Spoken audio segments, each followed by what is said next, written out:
you know the deal. The midterms are just over a week away, and our statewide races have garnered national attention. Arguably, none more than the gubernatorial race, where the numbers continue to tighten. Some polls this month putting Governor Whitmer up over Tudor Dixon by just a few points, well within the margin of error. I asked political expert Dave Dulio if we can call a clear leader right now. In short, he says that's kind of hard to do. Here's the longer answer.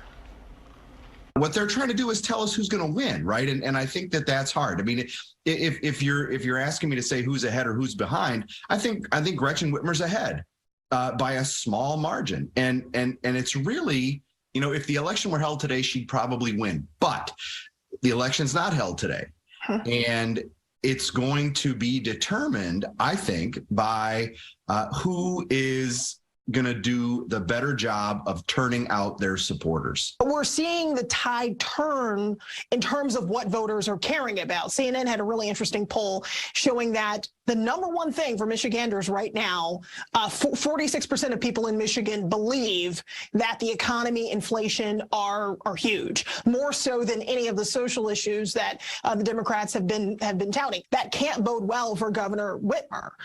Those voters likely would want a change. Is that probably true? There's no question about that. As you say, the party in power generally, usually, almost always suffers at the midterm, right? And that is just a historical pattern that has only been broken twice in the last 39 midterm elections. It goes back more than 100 years, right? That pattern, and it is. I think Democrats got a little false sense of security over the summer when the economy took more of a backseat to the issue of abortion. Well, that has changed now in the last month or so.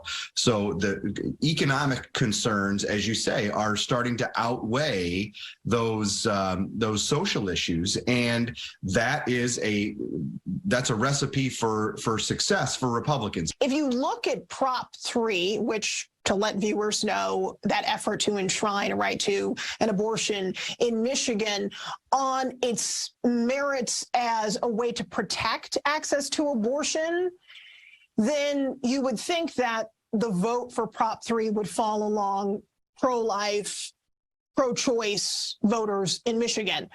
And it is true that there are more, according to polling that's been done, according to Pew Research, more pro-choice voters in Michigan than there are pro-life voters. However, the number of people who support Prop 3 has fallen substantially in the polling. I mean, in September, we were looking at like a 60-30 split, and now it's closer to 54 in favor and 45 against. Is it less a referendum on whether you believe there should be some access to abortion in Michigan and more about the actual proposition itself?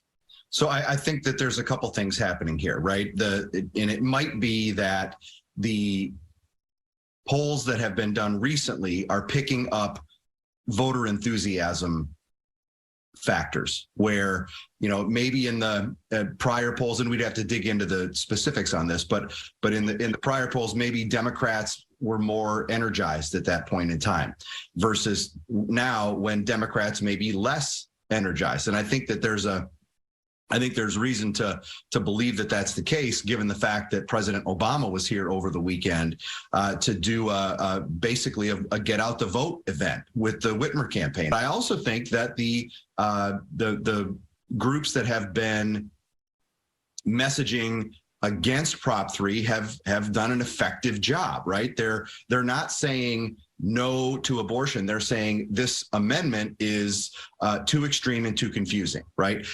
And I think that gets at the subtleties that are in voters' minds, in many voters' minds, about this issue.